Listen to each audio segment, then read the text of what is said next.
We've just watched Liam Rosenior's first match as Chelsea head coach. While not all of his ideas have been fully implemented yet, there were clear tactical principles on display. So let's break down the structure, movements, and key tactical patterns Rosenior deployed in his very first game in charge. In the build-up phase, Chelsea began in a 4-2-3-1, but this structure quickly evolves. The left back, Hato, consistently inverts into the left half space to operate closer to Facundo Buonanotte, creating a strong central connection on that side. This allows the left winger to remain wide and pin the opposition fullback, stretching the defensive line horizontally. On the surface, this looks similar to Enzo Maresca's 3-2-4-1, where the inverted fullback forms part of a back three and the wingers hold width. However, while the structure resembles Maresca's setup, the build-up behavior is notably different. Under Liam Rosenior, both pivots, Caicedo and Andre Santos, drop deep during the first phase of possession, instead of one holding a higher interior role. As they drop, the players occupying the half spaces also retreat slightly, which compresses the team vertically and forms a compact midfield block rather than a stretched positional structure. Chelsea therefore progress up the pitch as a connected unit, maintaining short distances between the lines and prioritizing security in possession. The tactical intention behind this approach is clear. Rosenior appears to value control and stability in the early stages of his tenure, ensuring Chelsea are well protected against counterattacks while circulating the ball. With both pivots close to the defensive line, Chelsea always have multiple passing angles available, making it easier to escape pressure and recycle possession when forward options are blocked. This compactness also improves Chelsea's rest defense, as central spaces are immediately occupied if possession is lost. The advantage of this system is that Chelsea rarely become exposed during build-up. The numerical superiority in the first phase allows them to play through high presses, while the short distances between players improve ball retention and reduce forced vertical passes. However, this same compactness can also limit attacking threat. With both pivots deep and the half-space players dropping, there are moments where Chelsea lack a presence between the opposition's midfield and defensive lines.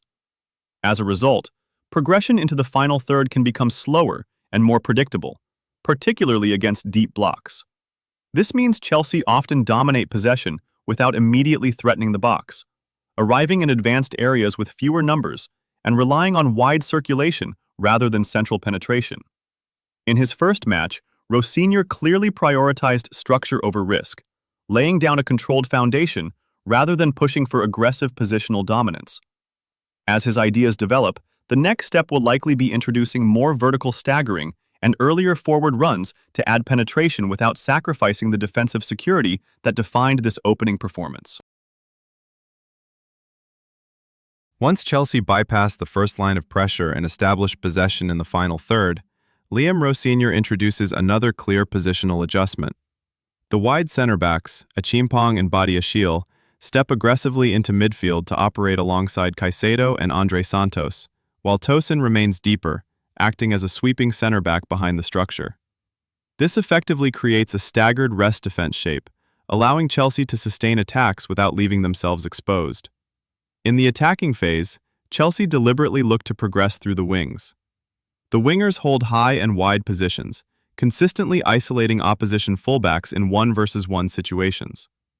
This wide occupation stretches the defensive line and opens space inside, particularly for late runs and combinations around the half spaces.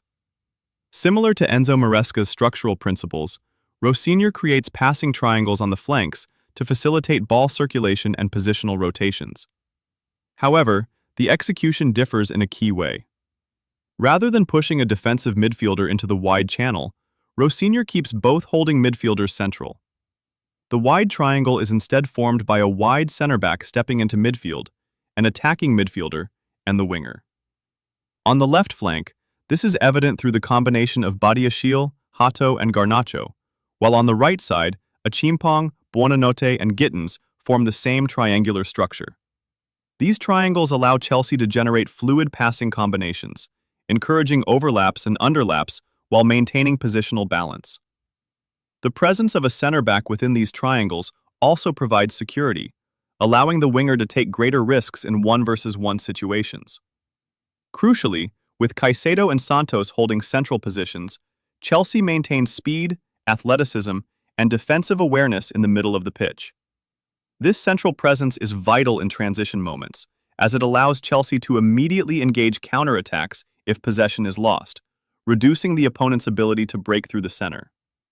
Rosenior's approach in the final third therefore balances attacking width and combination play with a strong emphasis on counter-press resistance, highlighting a coach focused on sustainable attacking control rather than chaotic forward play.